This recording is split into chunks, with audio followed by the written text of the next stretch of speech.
Complétons tout ce que nous avons vu sur l'impression des documents en revenant sur la notion d'échelle. Dans les vidéos précédentes, comme ici, le plan est en millimètres.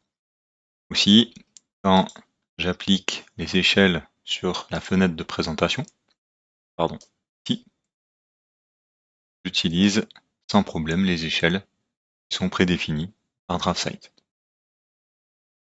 Mais comme beaucoup, peut-être que vous ne dessinez pas en millimètres.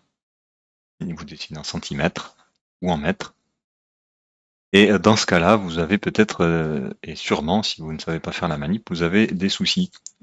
Au niveau de l'impression, l'échelle n'est pas respectée.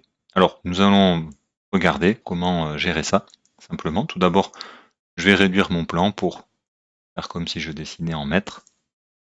Je vais sélectionner mes éléments, échelle. Alors, je vais aller chercher l'outil, taper aussi clavier, échelle, un point de base par ici, peu importe.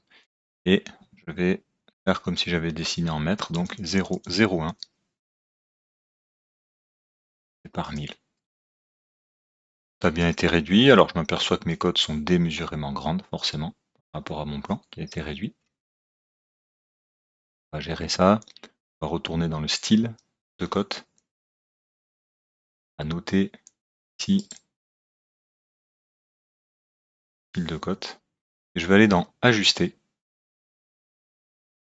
Vous pourrez reprendre la taille de chaque élément, et je veux garder l'apparence et juste avoir une réduction globale des paramètres de taille de flèche, de trait, etc. Donc, ajuster échelle des cotes, facteur d'échelle, et je vais passer, c'est à 0,1, tâtonner, hein, si ça ne tombe pas tout de suite sur la bonne valeur, cliquez. Je suis obligé de faire OK pour pouvoir zoomer. Et ben c'est pas trop mal, elles sont un petit peu grosses, mais allez, ça va faire l'affaire, très bien. Voilà, donc ça ce n'est pas propre à l'impression, mais voilà une petite astuce pour récupérer l'apparence de vos cotes en plus petit ou en plus grand. Ici en mètres, je pourrais éventuellement choisir, pas supprimer les zéros, et ce n'est pas le but de la vidéo. J'ai donc un plan ici en mètres. Vous voyez aussi qu'au passage, forcément, dans la réduction, mes traits n'ont pas la même échelle. Donc je peux venir le modifier ici. Ou alors, de façon globale, dans accueil de ligne, autre, et pour mes. Et alors là, je fais au hasard 0,1. Je vais réduire l'échelle. Elle reste très grosse. Donc à faire. Là, 0. Peut-être. Voilà, parfait. Donc ça y est, j'ai une apparence correcte pour mon plan que j'ai dessiné en mètres. Donc évidemment, si vous dessinez directement en mètres, vous n'avez pas hein, ces facteurs échelle et ces réductions de taille, cote, de taille de ligne. Mais dans mon cas, je voulais montrer qu'on avait exactement le même plan et dessiner 1000 fois plus petit. Je vais donc maintenant passer à l'impression. Je reviens sur présentation et je n'ai plus rien. En fait, qu'est-ce qui se passe? Et je vais faire un double clic molette. J'ai bien mon plan. Il est bien là. Mais lorsque je regarde les échelles, eh bien, ce n'est pas du tout la même échelle pour vous faire apparaître mon plan. C'est logique puisque mon plan a été dessiné 1000 fois plus petit que dans l'exemple précédent où j'étais en millimètres. Et donc, si j'utilise les échelles DraftSight, par exemple, je le mets au 50e, eh bien, en fait, je vais diviser par 50 un plan qui est lui-même déjà 1000 fois plus petit.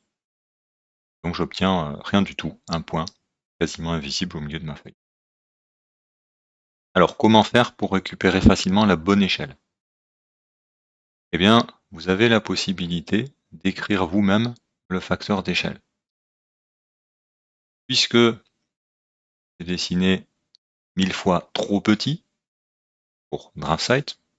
Si moi je préfère dessiner en mètres pour DraftSight, 1000 fois trop petit. Je vais donc multiplier ici ce chiffre par 1000.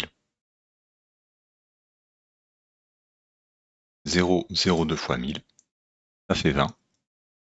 Et je retrouve une échelle qui correspond au 50e. Ce qui est perturbant, c'est que vous ne le voyez pas ici. Vous avez marqué échelle personnalisée.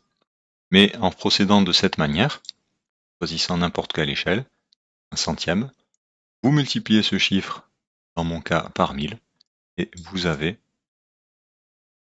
la bonne échelle, un centième. Dans le cas où vous dessinez en centimètres, bien, entre les centimètres et les millimètres, il y a un rapport de 10. Donc, le chiffre ici, vous n'allez pas le multiplier par 1000, mais vous allez le multiplier par 10. Vous pouvez l'appliquer à toutes les unités, mais évidemment, en général, on dessine soit en millimètres, en centimètres, ou en mètres. Je refais une fois la manip. Je multiplie ce chiffre-là par 1000. 0,02 fois 1000, ça fait 20.